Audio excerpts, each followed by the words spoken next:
Hey BookTube, I'm Hannah, and this is Hannah's Books.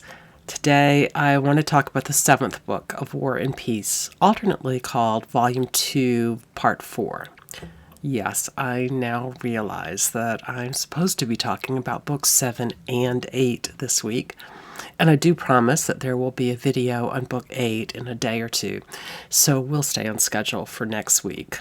My apologies. Book 7 is really interesting. In some ways, it's a great pairing with last week's section. In Book 6, everything felt like spring. The natural world was in bloom, as was Natasha, who was really starting to come out. Love was everywhere. Andre, who thought he was basically dead inside, realizes he can still produce new shoots on his old oak tree. And the sap is apparently rising in Pevear, too. But in Book 7, the year turns to autumn and then winter. The weather is cold and dark, and perhaps that's reflected in the financial struggles that the Rostov family are having. Nikolai comes back home from the front to try to untangle the family business accounts, but to be honest, he's pretty lost. Eventually, he decides to spend his time hunting instead. The separation between the business world, the financial world, and the social world of pleasure and enjoyment is one of the main things we see in this particular section. The first big world of pleasure scene in the section is a massive hunting expedition.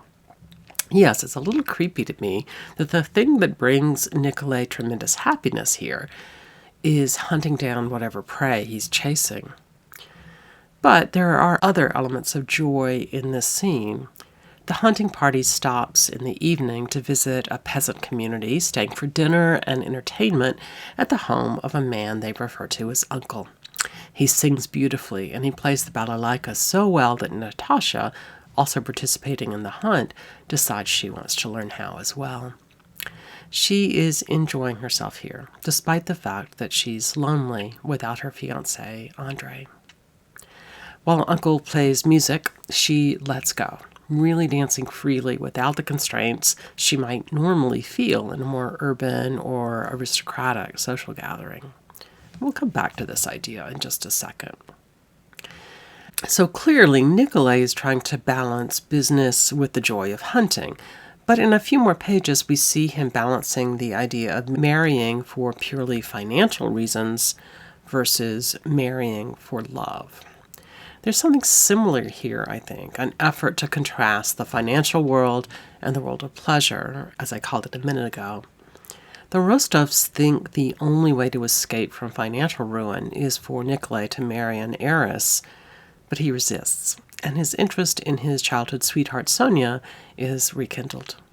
Despite the fact that the Rostovs tell their son he has a responsibility to marry into money, and the fact that Sonia feels in the Rostov's debt herself, Nikolai is smitten.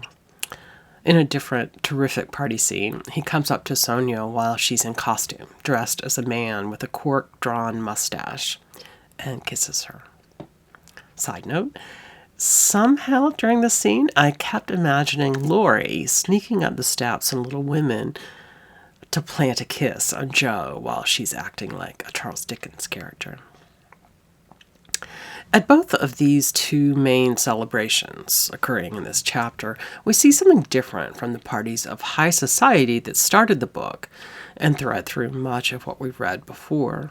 There's a real turning here to something much more culturally Russian, I think. That is in contrast to speaking French and dancing continental-style dances and the like. I'm not sure what to make of this contrast quite yet. In some ways, it feels like this celebration of Russian folk culture, since it's set against money worries, might be a symbol of innocence. But that isn't, I don't think, all that's happening here, at least not completely. In fact, we see not only Nikolai but Natasha and Sonia losing that youthful innocence an awful lot in this section.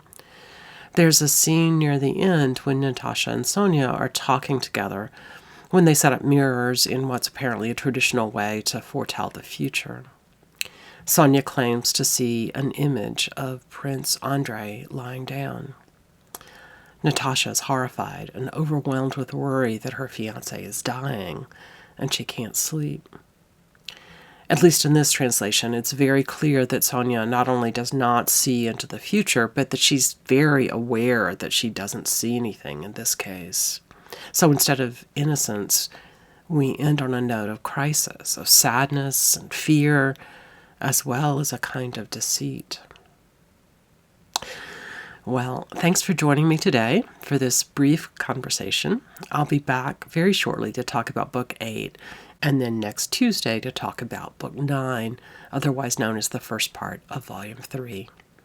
Take care, everybody. See you soon.